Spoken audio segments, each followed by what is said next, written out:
Hello, this is Neo, just an average CSGO player, and you're watching Thorin's YouTube channel. You've probably heard the classic adage, hard work beats talent when talent refuses to work hard. Obviously, very catchy way to phrase it. There's a logic to that, there's depth to it, but it's very simple to convey the message.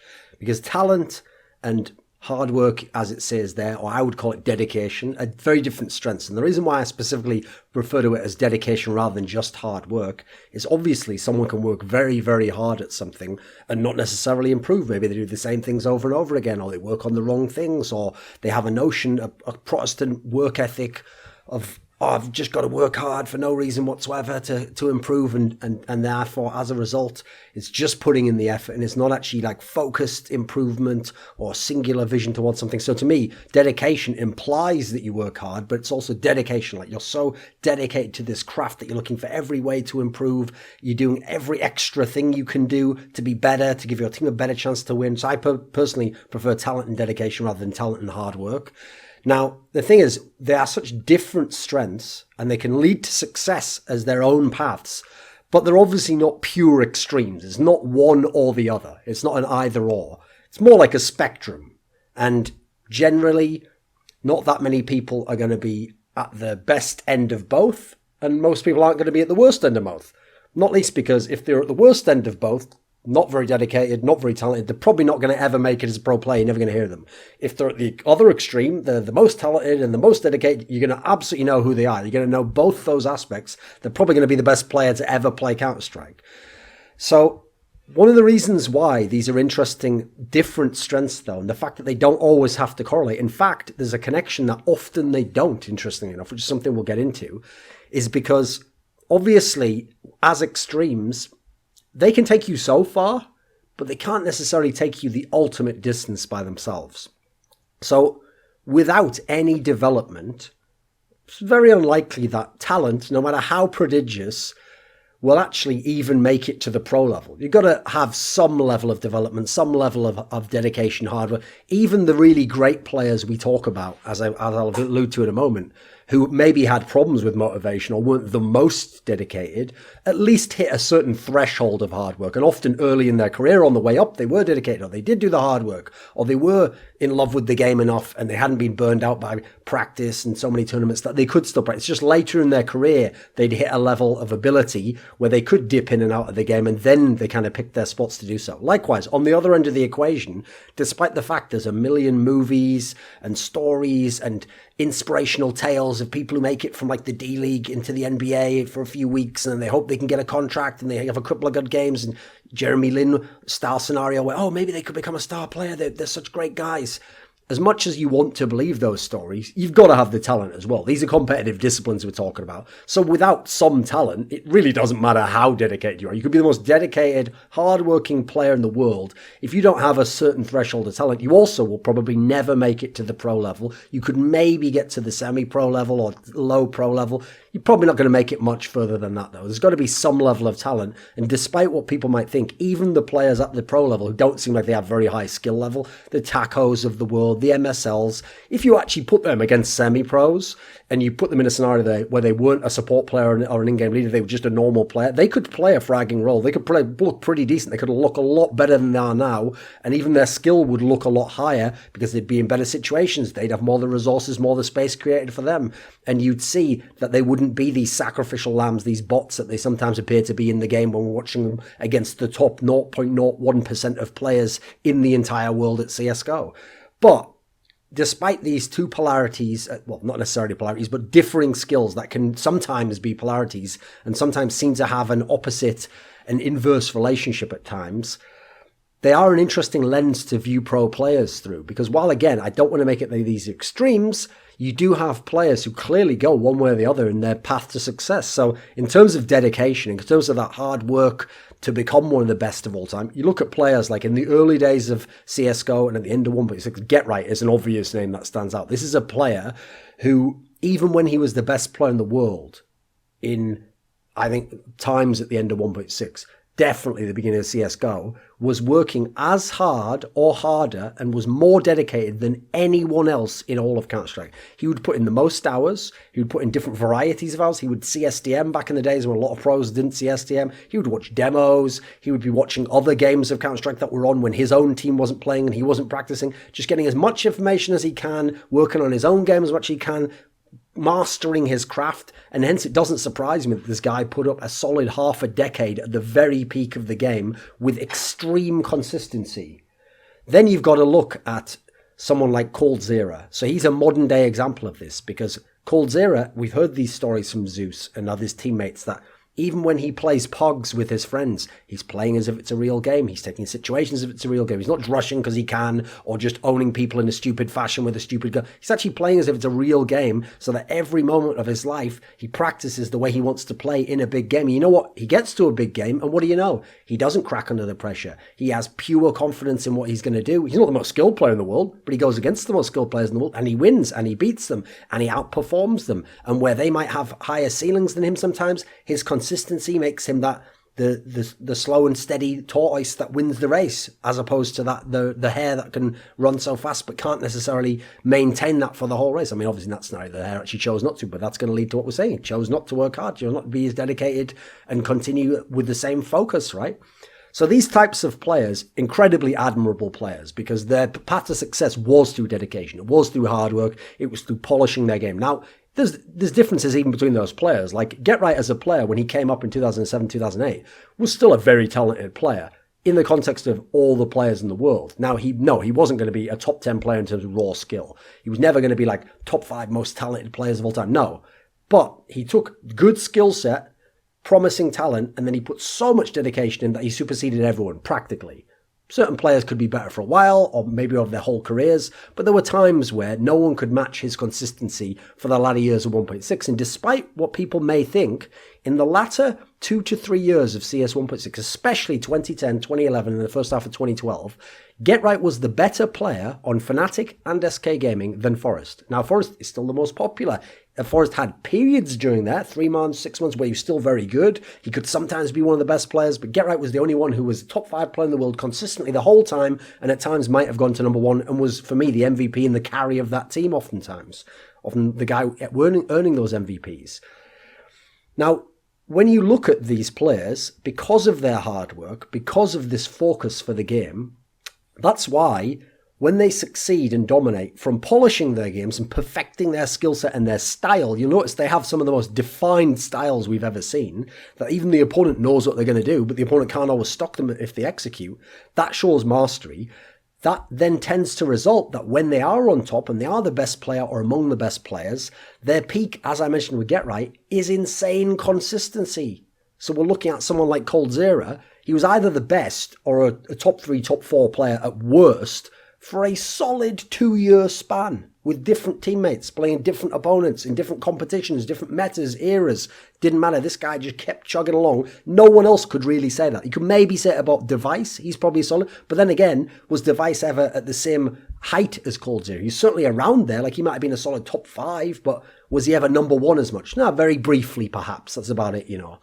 Then you got to look at someone like, in 1.6, you'd probably say someone like Neo. Neo had a similar quality. Again, not the most talented. Like, we never used to watch his movies and go, this is so crazy. Like, if you actually go and watch the Athid movie of Neo, it's really good. It's fantastic. But you know what? It's not like the most crazy skill. There's much, much less accomplished and less great players than Neo had. Far better raw aim, amazing skill. Like, I'll give you someone that a lot of you might not have heard of if you didn't watch much 1.6. Agaro Plaste, who played for Lurpus's teams, the 69N Rockat teams. This guy had really sick aim, and he could really be skilled in the match. But you know what? Neo was a much better player, would get more kills in the same way as coldzera can get more kills than Rain, a player who's almost inarguably better aim and better raw skill set than he has. Now, one of the sad things, the downside of being the player who makes it on dedication but not the most talent, is that when they fall off, they might never return again. Because remember, it's not dedication and hard work that's costing them. So when their skill level falls off relative to their peers, or their style no longer works, or they don't have the right team to play for, then it's a sad state of affairs, quite frankly, because they don't have the same raw, incredible, prodigious talent to carry them when everything else isn't working. That's why when someone like Get Right starts to fall off, if coldzera ever fully falls off, it will be a sad day, because I don't know if these guys will ever be coming back to the same heights that they were at before. Now, that's also why on the other end of the equation, when you have someone who's incredibly talented, incredibly dedicated, but the talent just isn't there, they're also never going to make it and be fantastic players. So in CSGO, Neo had a very brief period of time, if you go to like 2015, around summer to autumn, and largely due to a role swap where he was changing over to the primary op, where he had a couple of tournaments he looked very good. Sevo season, I think it was 7 was the one where I think he was the nuts player. Or was it 8? I think it was 7 off the top of my head. The one where they beat Na'Vi in the final. But that was like one of his first tournaments with the AWP. He was never like the best AWPer in the world. He actually kind of got figured out after a while from there, and he swapped back over, and it came back over, I think, eventually to Snacks. It wasn't as great there. Then he also, yes, he had some tournaments. He go into 2017 where he's a fabulous clutch player, but he's not, by no means the best player in the team. He's nowhere close to one of the best in the world. Yet this is a guy who the whole time in CSGO has been putting in mad hours, been putting in the insane amount of hours trying to figure out the game, do other things in the match. Likewise, if you go and you ask some of the people who are around Gob B in CSGO, especially his period when he was in NRG in North America, this guy was putting in mad hours, not just in the demos, not just working on his team. He was trying to work CSDMing for hours and hours, playing pickups, gathers, whatever, trying to get his individual level as high as he could. And despite all that work, individually in the game, he was nowhere close to practically any top pro you can think of. He was a pretty weak individual player, and his stats accurately show that. So unfortunately, when you know that these guys are incredibly dedicated and it still doesn't come in terms of results, yeah, that just shows you that you need the talent threshold to hit that before that dedication can take you over the top and make you one of the best or the best. And in fact, you could even argue with those players, it's kind of depressing that the height that they got to, even with all that hard work, is only that high. Now listen, you can say relative to where they've come from, oh, that's very admirable that you were able to still be a top pro. You're still able to be relative. You're able to be good enough that your role could still overall be good in the game, but you couldn't be the best is the point. So anyone who imagines that everyone's just working hard among the top pros, it's not the case. And as we're going to get to now, there are those fabulously talented players out there who at times in their career might have been dedicated or might have worked as much as normal level pros, but they've never really gone 100% all out. They've never gone all in on Counter-Strike for years at a time and tried to go for that coldzera, get right status of like, I'm just going to be the best I can be, and that might be the best player ever. They've never applied themselves. So the two obvious names that spring to mind are Shox and Forest. And is it any coincidence these are players in CS 1.6 and in CS Source who have the same rep? Fabulously talented, maybe the most skilled players ever. But you know what, were they the most consistent players ever? Not really. But were they players able to routinely get back to the top again? Were they able to have lulls in their play where they weren't as motivated? They didn't really like these teammates, but then when everything comes around again, the circumstances are right, they're feeling it, they're right back to the top. You see their incredible talent again, and the limiting factor that was the dedication for them, who was holding down their talent, is taken off briefly, and they're back to being incredible players. Because these are both players who have had times where they lack the motivation, where they just hang around, they're still good, they have flashes here and there, but you know what? They know in the back of their mind, and we know in the back of their mind, and their teammates definitely know, this is why they'll never be kicked from teams generally, although in case of Shox actually has been a few times, that if you just keep them around, and as long as they're relevant as players, they can come back online like that. The right circumstances happen, they get back in the games, they feel like they have something to prove now, and next thing you know, they are among the best players in the world, or in the case of Forest, despite having played for so many years, can still be incredible in a match or in one tournament and help you win a tournament like IM Oakland last year for the Ninjas in Pyjamas.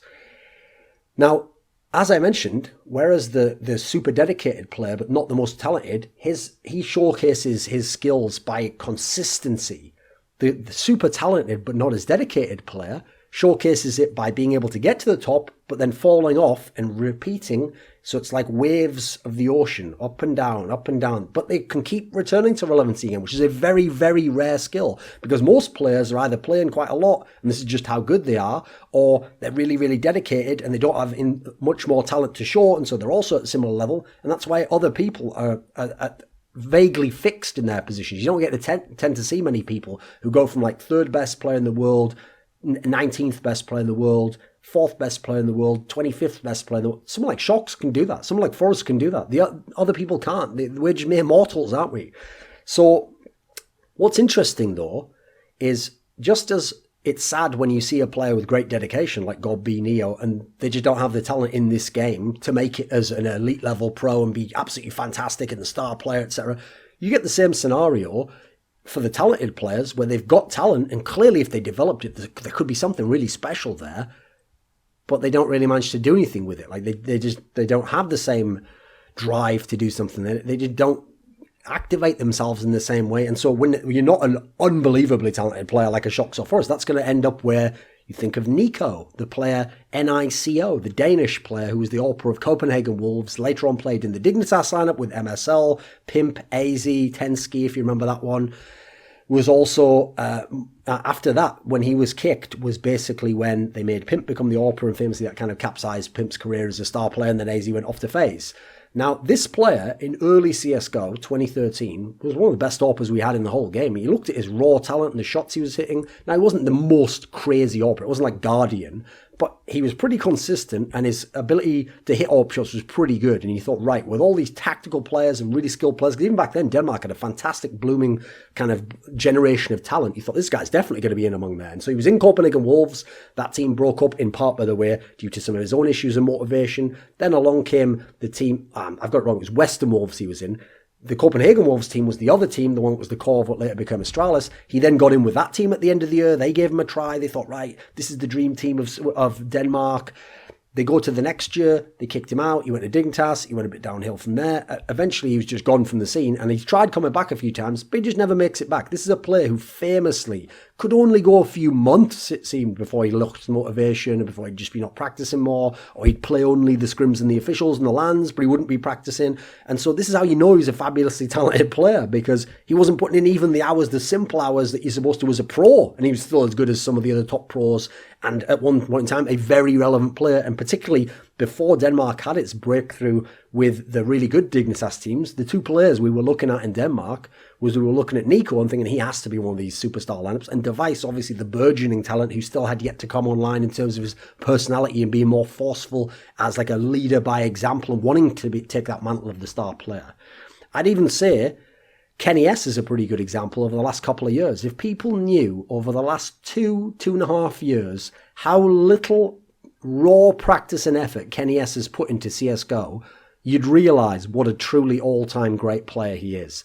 Because each year he has managed to get back to being a top 10 player, sometimes better, incredibly relevant, still the player you must have in your team, in any French team, and yet he's had many times where he lacked for motivation, he didn't feel his individual game, he just didn't care to put in as much time, things were going to shit around him in his team, so he just chilled out, he played the matches, he'd still sometimes carry the matches even, still sometimes be one of the best players in the world.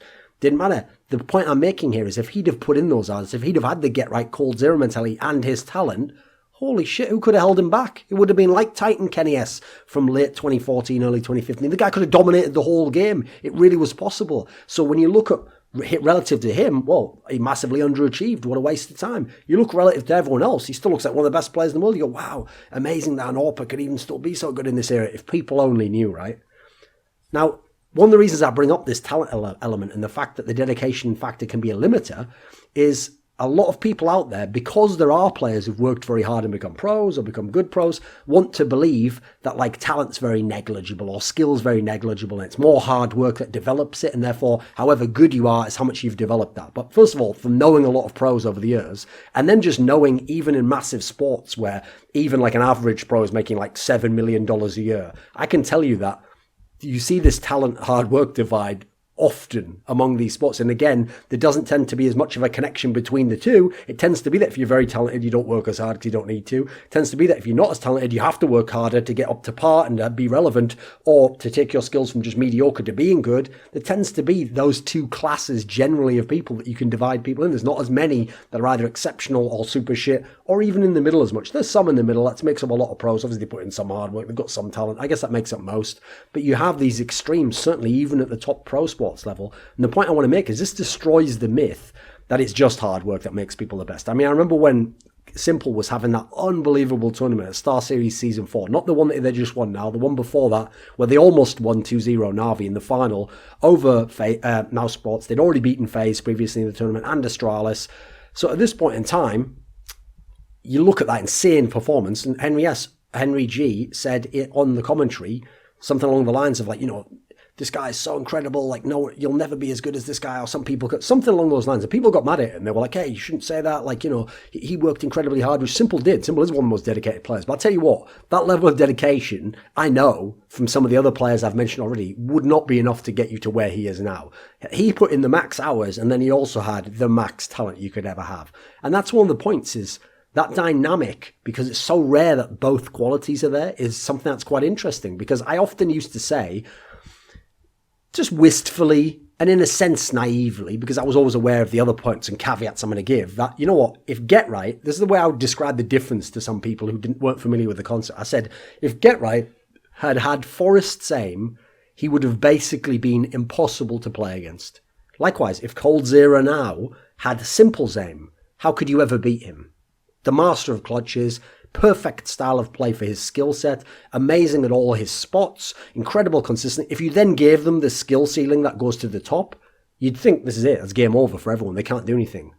In fact, actually, funnily enough, Shox in his prime, 2013, 2016, was somewhat similar to this. He was an amazing clutch player, he had an all-around game that was fantastic, his peaks were very good, but he'd be very consistent, go on those runs for months.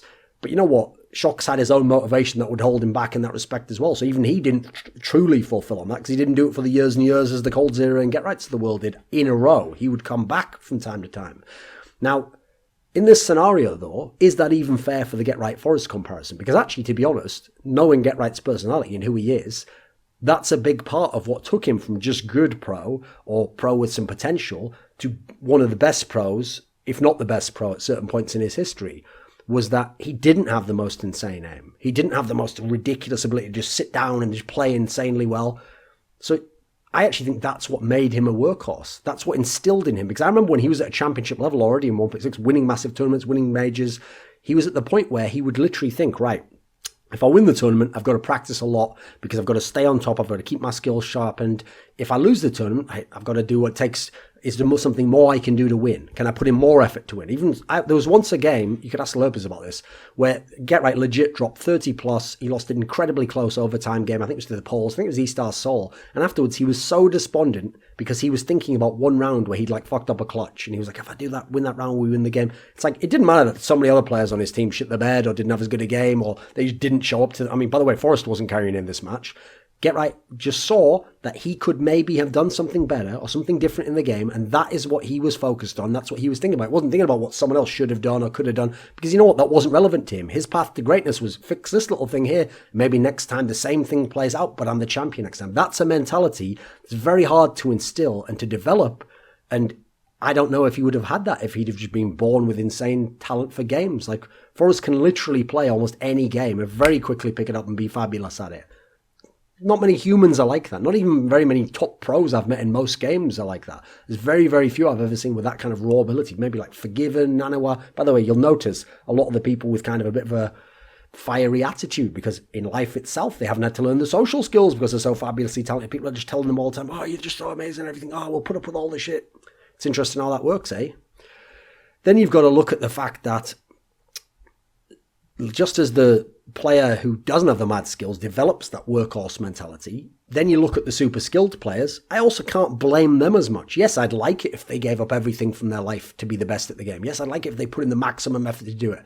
But first of all, you'll notice their talent in some of their cases is so good. They're already hitting the top. They're winning majors. They're winning championships. They're being called the best player in the world by people, especially people who don't know relative to who they are as players and their skill set, that they could do more. They seem, because they're so much better than someone else's objective peak all over, that we don't realize they could also go even higher. That's what's crazy about the people like Shox and Forrest. They could have been even better in their careers. They're already contenders for the best of all time in all the games they've played. That's how fabulous these guys were.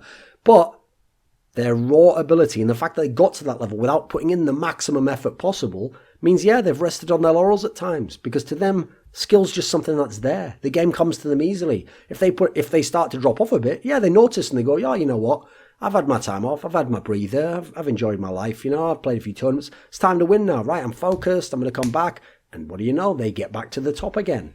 So maybe if we Get Right with Forrest, skills wouldn't work as hard. Maybe Forrest with even just slightly less skills would work harder and then would polish his game off and become better than even the Forrest we've seen now. Could be the case, right? Now, obviously, there are very rare instances where you get both combined. I mean, when I'm trying to think of some, if I want to give you a 1.6 example, I'd probably give you one like Kogu, because Kogu had his own caveat, which is he's fabulously talented as an AWPer. Some of the best. If you wanted to design a skill set for an AWPer, you'd pick Kogu, because he had amazing tracking aim. So that means he doesn't have to flick onto you. He can just track you the whole way. Then because of that, he also had some of the best tripwire aim, so he can hold an angle and just shoot you when you run into his crosshair. But combining the two, he just tracks you and makes sure he knows it's going to hit before he fires. Now, I could say that, and I could go into a game right now and do that against low-level opponents.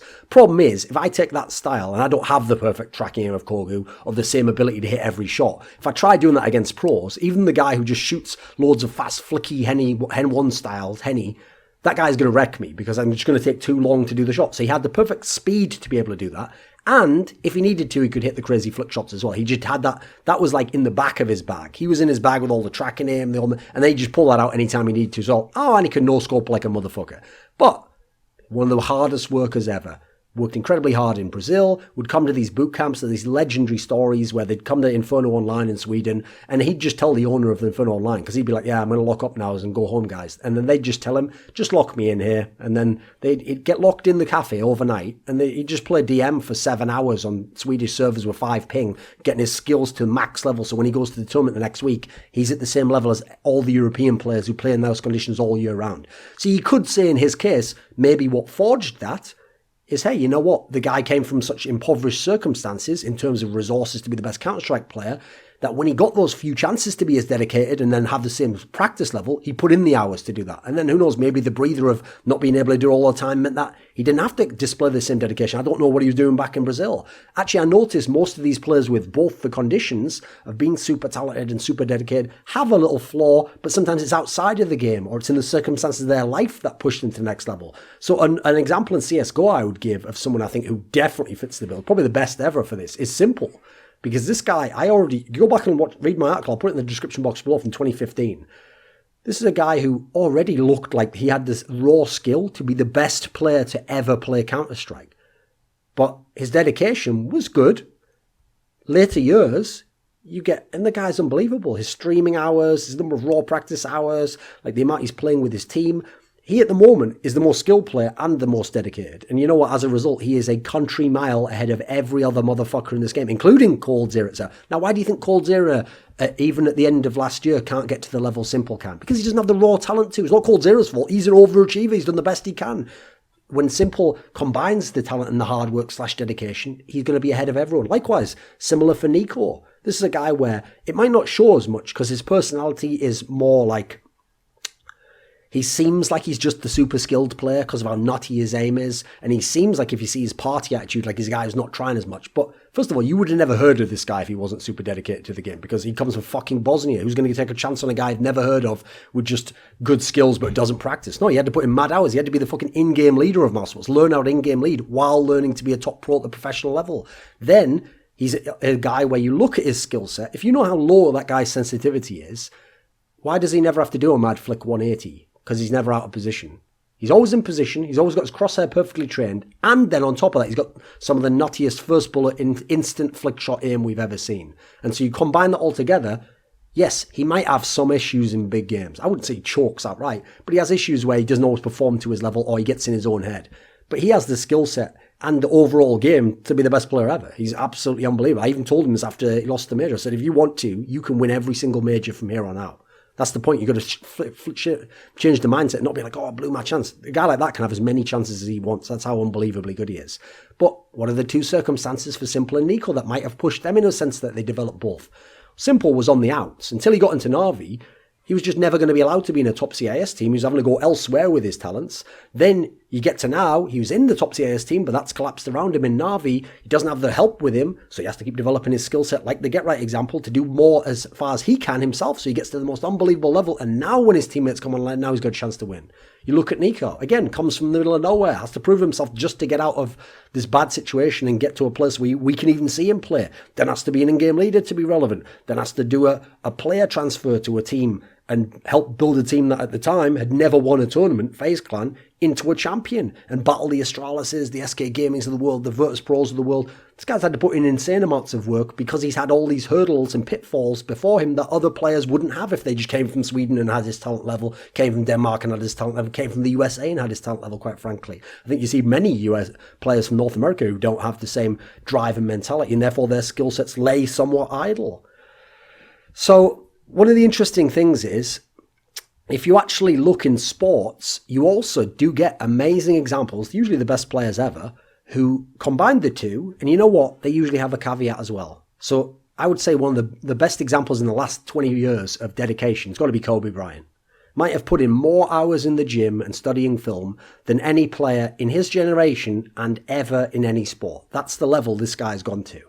But you know what? There's an interesting story back in his youth, because if you see when he was a young player, even in college, at school rather, because he didn't go to college, high school I mean, and then going up to the NBA. But when he was a kid, there's a story where because he lived in Italy, obviously he's playing Italian kids, like you imagine their level of basketball wasn't super good. He's wrecking them easily. And then he says that when he came back to America and he came to play in like a summer league there, he literally, over the entire summer, all the games, didn't score a single point. Now, this sounds crazy now because you see the guy's talent level in the NBA from day one. You see the fact he's one of the best scorers of all time. He's literally third on the all-time scoring list. One of the most prolific scorers. Some would say contender for best scorer ever. It's like him and Wilt Chamberlain probably, I think, are the best raw scorers maybe to ever play in the NBA. Michael Jordan's certainly up there as well. But this is a guy who didn't score for an entire thing. So you know what? This is something that he realised, I'm behind the game in some senses here. I've got disadvantages here. I haven't grown up in the same social environment. And so then he got to the Lakers. Very talented player, but it was already a super stacked squad. They had an incredibly good squad. If you remember, in his second year was when they had 3 other All-Stars as well as him. So he's in a situation where he has to battle just to get in the first team. He has to battle just to become a relevant player. He has to battle to get to the pros in the first place and get drafted by the team he wants. So and then he had the whole Michael Jordan thing looming before him where he's in the shadow of that guy. And he's the second best player behind Shaq. He had all his own reasons to push him to be dedicated. Now, yes, that doesn't just naturally happen. There's plenty of players who didn't do that who were in similar circumstances. But you can see why this helped drive him along that path. Then you have someone like Michael Jordan.